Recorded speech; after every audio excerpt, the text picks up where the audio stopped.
ঘুরতে ঘুরতে কিছু খাবারের আশায় ফ্রিজটা খুলতেই দেখি অনেকদিন আগের 2টা ইলিশ মাছের লেজ রয়েছে, যেটা আমি রেখেছিলাম ইলিশ মাছের ভর্তা করার জন্য।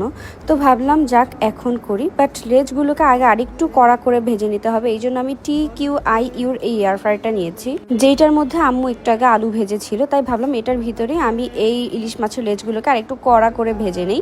তো ইলিশ মাছের লেজগুলোকে দিয়ে আমি ভালোভাবে টাইমারটা সেট করে এটাকে অন করে দিলাম।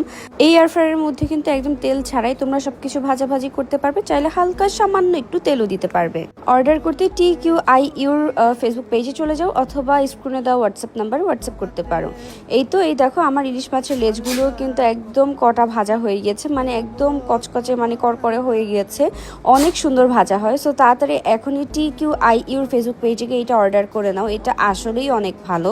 তো এদিকে আমি ভর্তা করাও শুরু করলাম। ইলিশ মাছের লেজগুলোকে পিষ নিতে ভালোভাবে পিষে কাটাগুলোকে বেছে পেঁয়াজ, মরিচ, লবণ, তারপরে হচ্ছে সরিষার তেল, এগুলো সব কিছু দিয়ে ভালোভাবে আমি মেখে দিলাম।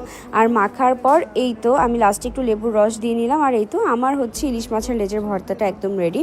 এত মজা হয়েছিল। আর আবারও বলছি তাড়াতাড়ি গিয়ে TQI-ইউর এই এয়ার ফ্রায়ারটা তোমরা অর্ডার করে ফেলো, এটা অসাধারণ।